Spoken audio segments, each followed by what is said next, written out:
Sorry. Good morning, good afternoon, and good evening for another edition of WOWSA Live. We're here with Ned Denison, and we have a special guest. Ned? Hello, I'm the chairperson of the International Marathon Swimming Hall of Fame, and we have one of our honorees with us today. I'll ask him to introduce himself. Go ahead, Peter. Okay. Well, good afternoon, good morning, or good evening, depending on what part of the world you're in. It's very nice to be a part of the International Marathon Hall of Fame, and as well as the publication. You want me to explain a bit my swimming background and so forth? Yes, please. Okay. I'm going to be age 69 in June, so I've been pretty much an active swimmer most of my life. But I kind of stopped my marathon swimming when I had a heart bypass surgery in 2008. However, I continue to swim, and I spend a lot of time in the United Kingdom. And each summer I do swim in the English Channel and train and so forth. Otherwise, I swim at the YMCA here in Connecticut. I'm a Connecticut native, but I spend a lot of my time professionally in Massachusetts. And particularly, my swimming really kicked off in Boston. And that's where I really started into swimming in cold water, which was called L Street, or the Curly Recreation Center, which was in the South Boston section of Boston.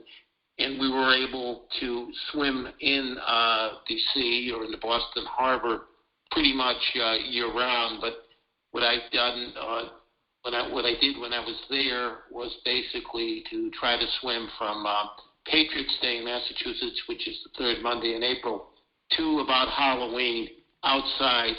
I probably get a mile in the very end of April, and I would swim right until the end of October or early November outside. And I became a member of the New England Marathon Swimming Association. We're talking about in the 1980s and early 1980s. Just prior to moving to Boston, I lived in Springfield, Massachusetts, and I did participate in a light swim. My first light swim that actually went all the way into the inner Boston Harbor. That was in 1980, and we swam from the Boston Light in through the inner harbor to what now was Columbus Park, and at the beginning of the north end of Boston. So it was quite a swim, and a lot of pollution, particularly in the 1980s, in the water. Oil as well, plenty of oil as well, diesel oil and so forth. But that was my first kind of a marathon swim, if you will. But I continued then subsequent to that, in the early 80s, I moved to Boston, the Boston area, then Boston itself, and I would swim in the Boston, South Boston section, which is, again, L Street or the Curly Recreation Center. They would have fences go out into the water right off the beach, and between each fence was an eighth of a mile. So you would say, how many fences did you do? You did 8 fences, you did a mile. And I can recall they had a handball court out on the beach, and obviously it got quite dark in October, but they have the lights on in the handball court. Somehow I could manage to see the water enough to swim. It's kind of a dangerous thing, to be honest with you, but continued to swim. I could recall planes going to Logan Airport, and over my head in an autumn night, I'm swimming in the Boston Harbor in Dorchester Bay, actually. So that's really where I got my experience and love of swimming, was really in the Boston Harbor. And a little bit prior to that, when I lived in Springfield, Massachusetts, I used to go to the Cape a lot, and I used to swim in Hyannis at Calamus Beach. I used to just do a lot of swims along the beach there. But I really credit my swimming to Boston and to Massachusetts, but particularly to Boston, where I spent a lot of my life. And although I'm a native of Connecticut, I did spend a lot of my life in Boston and in Massachusetts.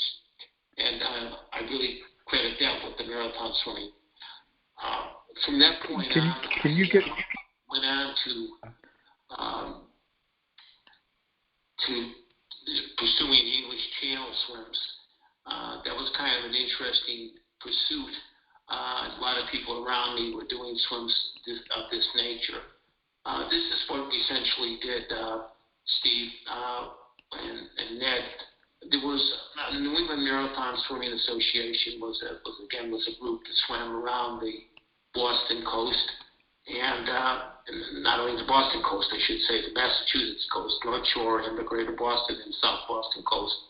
And with that swimming, we would do swims in Gloucester, in Rockport, Nantasket in the South Shore, that's in Hull, in the Boston Harbor itself, from the Kennedy Library across the bay. So we did a lot of those kinds of swims, and it kind of got my interest in channel swimming. Other people were doing it. In 1985, I went to the United Kingdom to attempt to swim. The winds were too high, never made an attempt. Did the same thing in 1986, went back after swimming in the Boston Harbor all those months in preparation. Again, that period during the neap tides or low, where the tide is slighter, called the neap tides. During that period in 1986, I had a repeat disappointment of not being able to attempt. So what has happened since then, 1987, I went over, took a little extra time, and I swam my first successful swim across the English Channel from Dover to Cap Grenade, France. It was my best time at 12 hours and 7 minutes. It was also the only time I would do swim so easily and so joyfully, if you will. And again, I was well trained. I was age 36, but I was well trained. It's beautiful conditions, and I think that has a lot to do with it as well. So consequently, after that, I would spend more and more time in the United Kingdom in Folkestone, Kent, and I would train and wait out for the most of my swimming career, wait out conditions to get a good day. And I ended up doing the channel about 14 times. I even attempted it after my bypass, but I had a problem with the cold after my heart bypass in 2008. I tried it in 2009 and 2010, but I was just too cold. I lasted 4 to 5 hours each, 4.5, 4:25, 4:30, something like that in each of those swims. So I wasn't able to resume it after I had the open heart surgery. It really was swimming, I think, is a great feat. My experience in the United Kingdom was much different than most. I really didn't have much to do with Dover. I know where it is. I mean, the boats, in many cases, were from Dover that I took. Mike Orm. My first boat was Bob Reed from Folkestone, fisherman. And then I took Mike Orm was a pilot from Dover. But most of my training was basically swimming along between Folkestone and Sandgate, England. And I was kind of, as the years went along, there was less and less swimmers in Folkestone and more in Dover.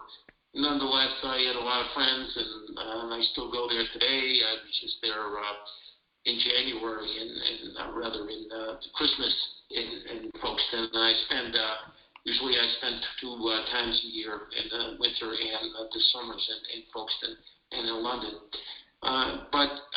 So my experience was a bit different. I kind of more of a free agent, if you will, with the sport. I know there's been a lot of changes since I first participated in it. For example, the cost of a boat was 600 pounds, which is equivalent to U.S. dollars, about $900. Or actually, it's a little less than that today. It's with the exchange rate, it's probably about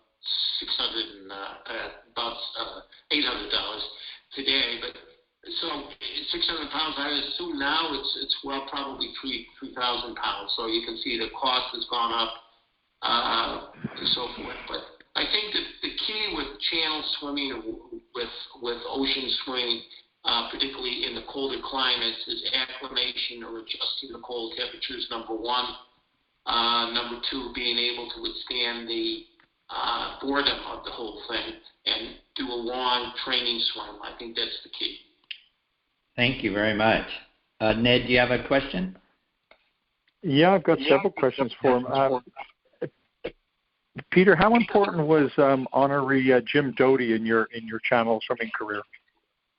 Well, Jim Doty was very, very important to me. Jim Doty played a role in the initial part of the New England Marathon Swimming Association.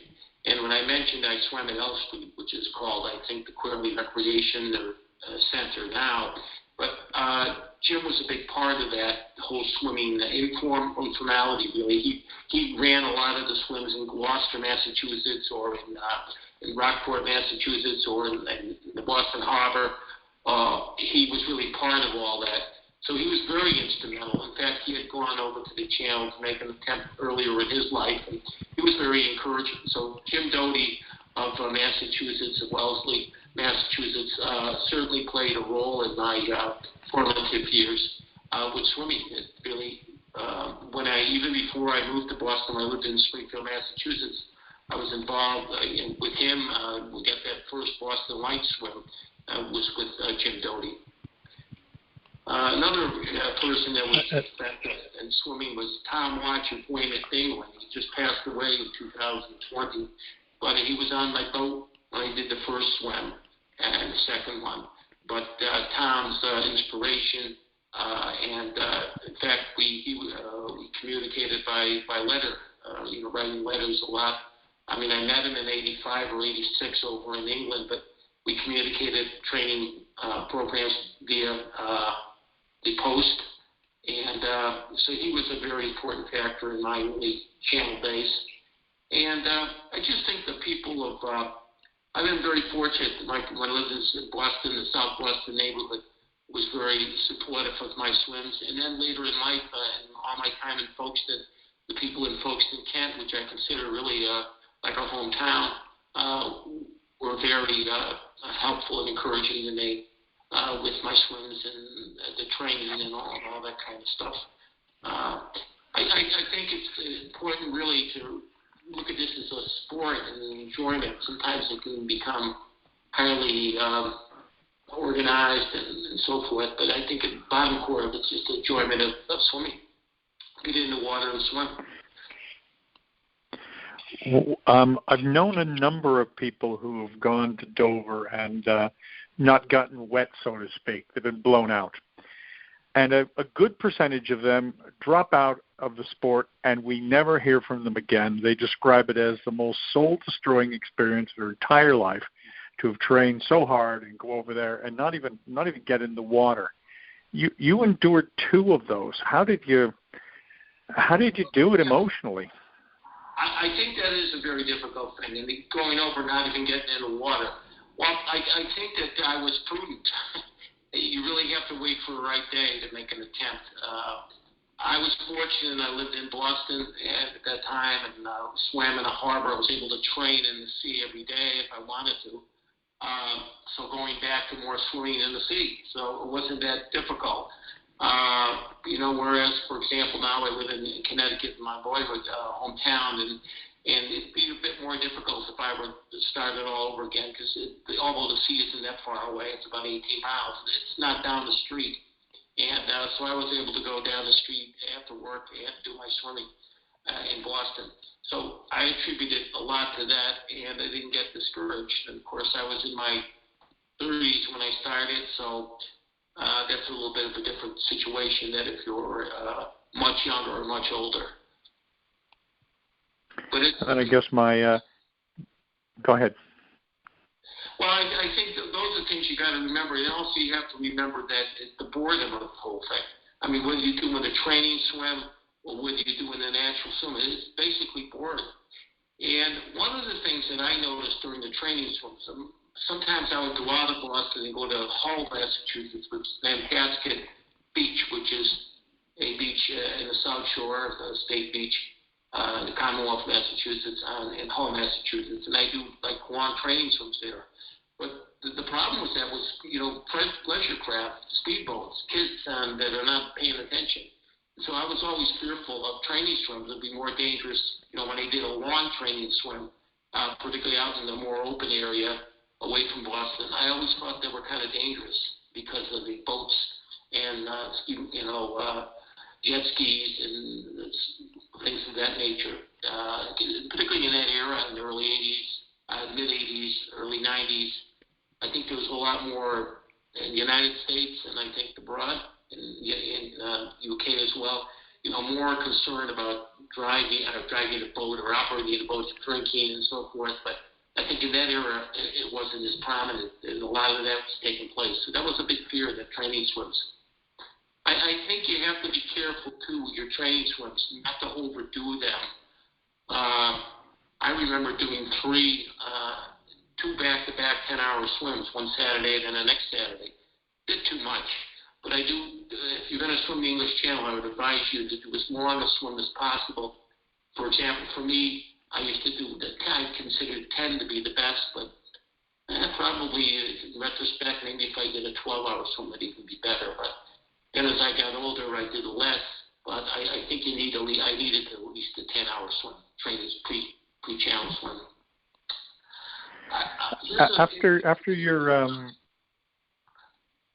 After your cold swims at the end, Peter, did you consider going and doing swims in warmer water somewhere? Well, no, I only really considered the English Channel, and after I did the English Channel, I didn't pursue the Boston Light. Well, I did a few times after that, but I didn't really pursue any other swims. I just used that as, a year journey, and a year, once a year I like to try to do the channel.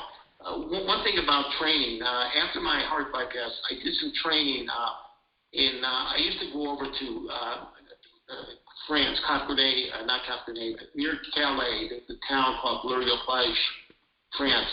Got to know the mayor and the community there. And I used to do some training at that beach, very nice beach.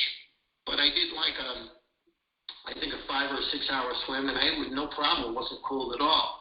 But then when I went back to Folkestone and I did another 5 or 6 hour swim in Folkestone, I was freezing because the water along the French coast is warmer than it is on the British side. As you get into France, couple of degrees. So I think to extend that a little farther, if you live in Florida and you're swimming off Fort Lauderdale and you were to come into to England and think you could do it the next day or the next week, I think it's kind of difficult because you need that acclimation or adjustment to cold water. I think that's key. Yeah, it's the same when you're going from Massachusetts down to Key West. You have to acclimate to the hot water. Same thing. It's a different acclimation, but it's tough. With a channel swim, I don't think you need to train in water below 50 or even below 54 maybe. But living in Boston, I used to swim in the winter in pools. UMass Boston, I used to swim there a lot. And which was good. I don't think the real cold water is going to do one way or the other for the training. But we're coming April, the end of April, let's start trying to get a mile in. And certainly by Mother's Day, I would have an hour and a half in the sea, or 2 hours in the sea. So then you pick it up quite nicely as you get to the end of May and early June. So I think it's important in the winter, if you live in a warmer, colder climates, go inside a bath or a pool, do your swimming in a sports center or a YMCA or something. But then when it's a time, like in New England, which would be this time of year usually, not with the coronavirus, but this time of year, is simply to go into the sea and to swim as long as you can. You have to build it up. I don't think you have to kill yourself with the marathon swims, but I think you have to build up till you get a long swim. I think that's more important than swimming every day or anything like that, is the long swims. And practicing. Tell us about your most disappointing channel swim. I think a lot.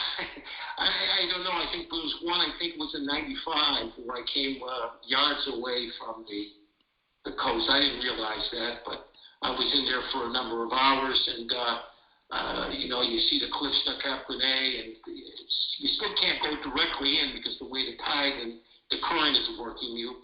So you'd have to go back out, but I would have eventually made it in quite easily.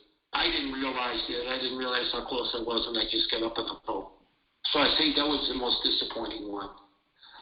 That was by far the most disappointing one. I think it was a bit kind of facing reality after my open heart bypass surgery when I did try my 2 swims, even though I continue to swim even today, and I swam a lot then, how I couldn't take the cold water, and I really got hypothermic. And that's something that never happened to me in my whole swimming career, is getting cold. Now, I don't know what the medical reasons for that, whether it be that I was thinner, I was on aspirin regimen, psychological, whatever, but I was really, really shaking, cold, when I get out after 4.5 hours or 4:25 or whatever the time was. So that kind of surprised me, and I realized how dangerous that cold is. I think a lot of people, through most of my swim career, I noticed it was when the chop would pick up. That was my fear. It wasn't the cold, but obviously after the open heart surgery. So I spanned my swimming. I spanned ocean swimming, even channel swimming, spanned 20 years successfully from 1987 through 2007. And then I tried again in 2009 and 2010. So quite a long time with channel swims. And prior to that, obviously, in 1980 was my first Boston Light swim. And that was another swim you had to be careful with the boats. So. Ned, go ahead. And you, go ahead, Steve. No, you're up. What are your future plans, Peter? Well, I'm going to continue to swim as a joy, just really to enjoy. Now here in New England, we really can't get into any pools or things like that, so I've been walking as opposed to swimming, walking every day.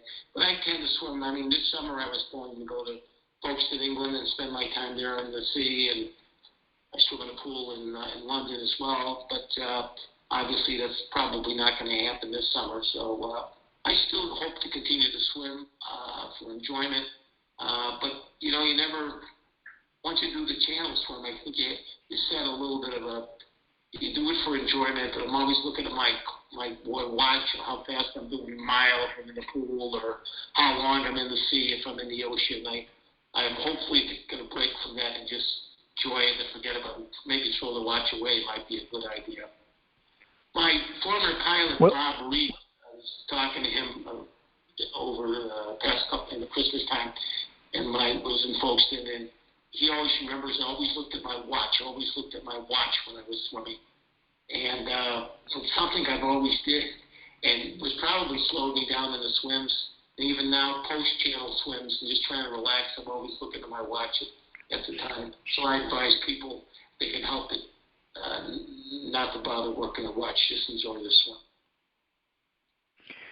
We might want to get down to Brighton or Bournemouth. They have some great sea swims down there. 3, 4, 5, 8 miles might be a way to kind of do a little bit of both. Where's that? In Brighton or down in Bournemouth on the south coast. Yeah, I may someday, but I think pretty much that's over with for me. Just enjoyment swimming, I used to swim in Florida before I was ever into swimming, and